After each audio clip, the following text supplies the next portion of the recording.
जिसने सुना आनंद से भर गया। भगवान आ गए, हाँ घोषणा हुई है भगवान आ गए। अरे बहुत अच्छा, भगवान के दर्शनों का सौभाग्य मिलेगा। भाई क्या बताएं, हम जा नहीं सके, हम दर्शन नहीं करके आए, अब जाएंगे। अब तो लोक भाषा में कहें कि घर में ही गंगा आ गई, प्रभु पधार गए, भगवान आ गए। अब तो आनंद हो गया, चलो भगवान के दर्शन करें। बंधुओं, मेरी बहनों, ठीक आज भगवान तो नहीं है, पर भगवान की वाणी है। आप कहीं मेरे को बीच में मत लेना, मैं जो बात है वो कह रहा हूं, आपके मन में भी ये भाव हो, अरे बड़ा सौभाग्य है, भगवान की वाणी की चर्चा है, चलो अवसर मिला है, चलो चलते हैं और सुनेंगे, औरों को भी प्रेरणा दे, औरों को भी कहा। ये कर्म निर्जरा की बात है। बहुत लोग भगवान के दर्शनों के लिए गए, जब देशना का समय हुआ, देशना सुनी, लोग धन्य हुए और फिर प्रभु दर्शन करके अपनी क्षमता स्थिति के अनुसार पचखान धारण करके और फिर घरों को लौटाते हैं। किसी दुकान पर जाओ, होता है चलो आए हैं भाई कुछ तो ले चलें, प्रशांत यार वालों, ग्राहक आए और चला जाए, दुकानदार भी कहता है फायदा क्या, इतना कुछ उलट पुलट भी करवाया और कुछ लिया नहीं। और ग्राहक भी कोई अगर थोड़ा सा ठीक ठाक सोचता भी आए कुछ तो लेके चले। संत के पास जाओ तो मन में कुछ न कुछ लेने का भाव भी रखो, चलो कुछ लेके चलते हैं। और लेना क्या है, लेना यह है कुछ नियम व्रत पचखान कुछ धारणा, कुछ लेकर चले, ये लेना हुआ, कुछ लेकर चले। बहुतों ने ऐसा कुछ धारण किया, लौट आए। भगवान उद्यान में विराजमान है, देशना हो चुकी, जो लोग आए थे वो चले गए। अब तो संत अपने अपने स्थान के ऊपर बैठे हुए, कोई यहां बैठा, कोई वहां बैठा, कोई उधर, भगवान की आज्ञा लेकर के, कोई वहां बैठा है, कोई स्वाध्याय कर रहा है, कोई ध्यान कर रहा है, कोई एक दूसरे को सिखा रहा है, कोई पूछ रहा मुझे ये बता दो, मुझे ये सिखा दो। सब अपने अपने कार्य में लगे हैं, भगवान विराजमान है। और मैं यूं कहूं, सूर्य निकलने के बाद सारे जीव और जंतु अपने अपने काम में लग जाते हैं। महाप्रतापी महासूर्य तीर्थंकर प्रभु वे अपने भद्रासन पर विराजमान है। सब साधु अपने अपने काम में, और काम क्या, यही स्वाध्याय का, ध्यान का, समाधि का यही कार्य है, उसमें लगे हैं। गौतम स्वामी ने स्वाध्याय संपन्न कर लिया, ध्यान भी संपन्न कर लिया, तीसरा प्रहर शुरू हुआ। आप जानते हैं गौतम स्वामी सदैव बेले बेले तप करते थे। हाँ जी, श्रावक हो श्राविका हो, 2 दिन का उपवास और तीसरे दिन भी आहार पानी के लिए उठा करते थे, जाते थे। उनका समय हुआ गोचरी का, भाव बना आज पारने का दिन है, गोचरी के लिए, भिक्षा के लिए मैं चलूं। प्रतिलेखनादि कार्य की और फिर भगवान के चरणों में आए। भगवान आज मेरे पारने का दिन है। अगर आपकी आज्ञा हो तो मैं नगर में भिक्षा के लिए जाना चाहता हूं। आहा स्वयं जैसे तुम्हारी इच्छा हो, जैसा तुम चाहो। प्रभु के इन शब्दों में आज्ञा प्राप्त हुई, वंदना की और गौतम स्वामी भिक्षा के लिए, गोचरी के लिए नगर में चले गए। भाइयों, अगर गौतम स्वामी का वर्णन जानना है, अंतकृत सूत्र में चलते हैं, उनका वर्णन जानना है, तो इसे भगवती सूत्र के दूसरे पृष्ठों पर मैंने कुछ जिक्र भी किया था, बताया था कैसे जाते थे। असंभ्रांत, अतुरित, अचपल, ये शब्द आते उनके जाने के। जा रहे थे, अतुरित नहीं, जो एक सहज गति होती है। ये शब्द नवीन भाई शास्त्र के हैं। अतुरित, दौड़बड़ दौड़बड़ जा रहे हैं, ये रेल निकल जाएगी अभी। नहीं, अतुरित, सहज भाव से ऐसे जा रहे हैं। अचपल, इधर देख उधर देख, अच्छा इधर ये बन गया, अच्छा ये हो गया, सीधे रास्ते चलो। गृहस्थ है, संसार है, यहाँ तो हर रोज बनता रहता है, गिरता रहता है, मिटता रहता है, क्या लेना इन सब से। कोई किसी तरह की दृष्टि में चपलता, इधर देखना उधर देखना, क्या हुआ कैसे हुआ, इस तरह की उनकी गति थी। असंभ्रांत, चित्त में कोई भ्रम नहीं है, इधर जाना उधर जाना और उधर चले। इतना सहज, उस सहजता को जी कर तो देखो। आप गृहस्थ हैं, ठीक है, गोचरी विधान साधु का, पर आप भी अपने जो काम है वह सहजता के साथ में करके देखो। एक बार हम थे पालम की तरफ, वो हम ध्यानिया के दर्शन देने गए थे, क्या थे, हम गए थे। मैं था, श्री अमित मुनि जी थे, श्री हरि मुनि जी थे, और भी संत थे। जाते तो आराम से चले गए, वहां मंगली सुनन जो भी बात थी, उसके बाद हमें लौटना था। लौटने में लगा सूर्य पीला सा पड़ गया और रास्ता अभी काफी था,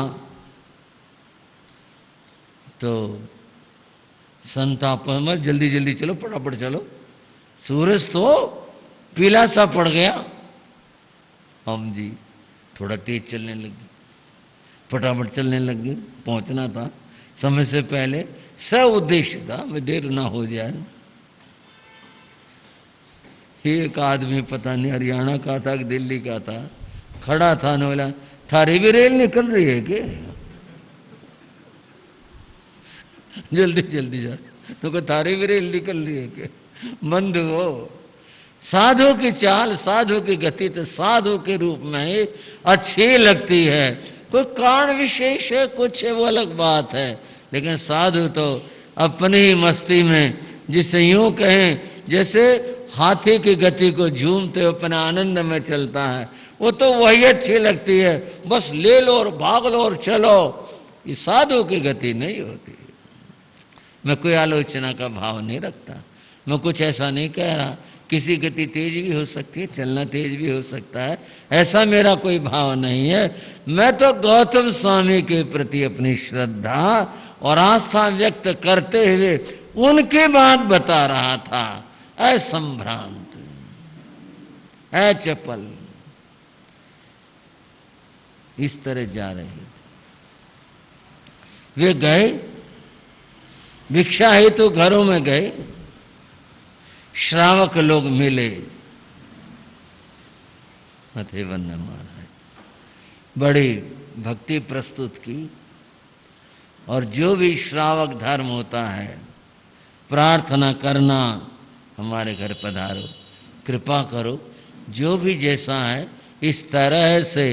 और जब बात आती है श्रद्धा की, बंधुओं मैंने खुद देखा, गर्मी का समय, जून का महीना, तपती हुई सड़क, शाम भले हो जाए सड़क गर्म रहती है। हमारे कई जगह मैंने देखा, हमारी कई बहनें शाम 5, साढ़े 5 बजे तपती सड़क पर खड़ी हुई, महाराज जी आए नहीं, ये तुम्हारी तरफ आए हो, महाराज जी आए नहीं। मैं कई बार कहता, माँ बहन तुम क्यों कष्ट पाती हो, गर्मी में, धूप में, तपती सड़क पर, हमने तो जिधर आना है, जिधर जाना है जाएंगे, तुम क्यों कष्ट पाती हो? जैसा तुम्हारा बात, तुम अपने ठीक अपना काम करो, तुम क्यों यहाँ सड़क पर, गर्म सड़क पर खड़ी हुई हो? ना महाराज जी नहीं मानता, गुरु महाराज आए, हमारा ना आए, कभी बराबर से निकल जाएं, कभी उधर से चले जाएं, भावनाएं हैं। श्रावक जन अपने अपने घरों में भावनाओं के साथ लेकर जाते हैं। भिक्षा का कार्य पूरा हुआ, गौतम स्वामी लौटने लगे। कुछ अच्छा समोसा बन गया श्रावकों का, 10-5 इधर से, आप भी आगे, वो भी आगे, वो भी आगे, साथ साथ गौतम स्वामी के। चलते हुए तो बातें नहीं करते हैं, कोई बात हो तो रुक कर बात कर लेते हैं। एक श्रावक ने कहा गौतम स्वामी से, भगवान एक बात सुनने में आई। गौतम स्वामी खड़े हो गए, क्या बात है? सुनने में ये आई बात, तुंगिका नगरी में, आ गए ना वहीं, कहां पर जिसकी चर्चा चल रही थी, वहां तुंगिका नगरी में संत आए थे, और आए थे भगवान पार्श्वनाथ परंपरा के। वो संत तुंगिका नगरी में आए थे,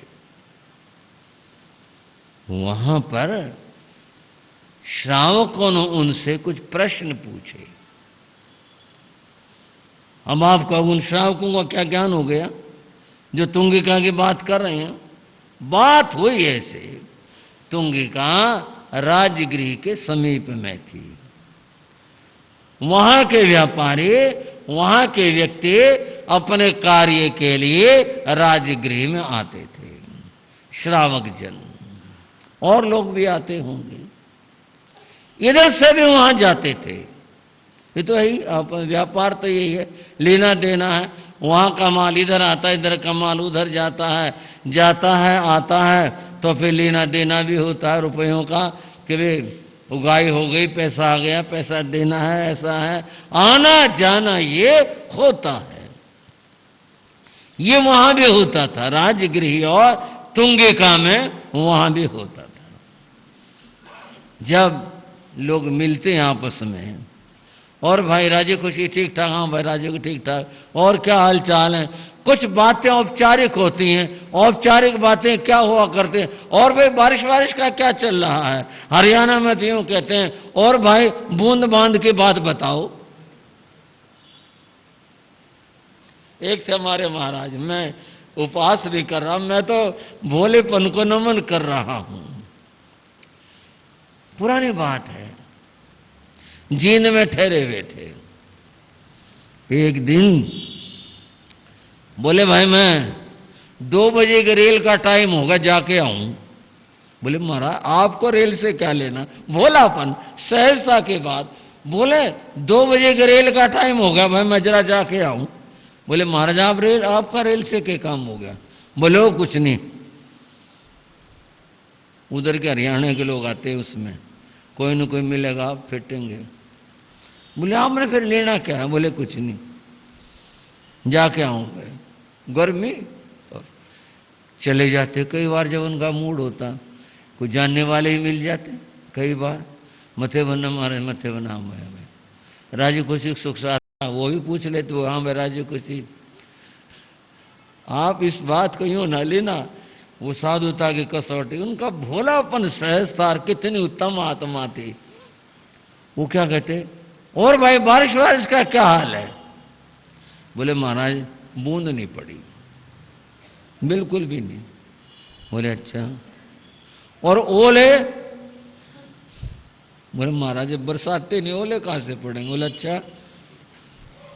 वापिस आए लौट के।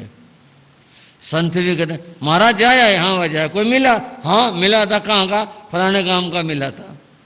फिर क्या बातचीत हुई, क्या पूछा? मैंने पूछा बरसात के बारे में। साधु ये भोलेपन की बात लेना, बरसात से साधु को क्या लेना? मैंने पूछा, बोले क्या बताया? बोले भाई बूंद नहीं पड़ी। बोले अच्छा, और क्या बात हुई? मैंने पूछा ओले पड़े? बोले महाराज जब बरसात नहीं ओले कहाँ से पड़ेंगे? बोले हाँ वो यूं ही बोला, ओले भी नहीं पड़े।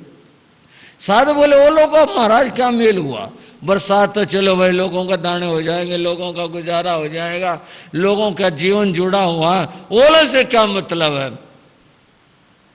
बोले अरे रेता तो दब जाओगा, और नहीं तो क्या बोले? बोले रेता तो दब जाओगा।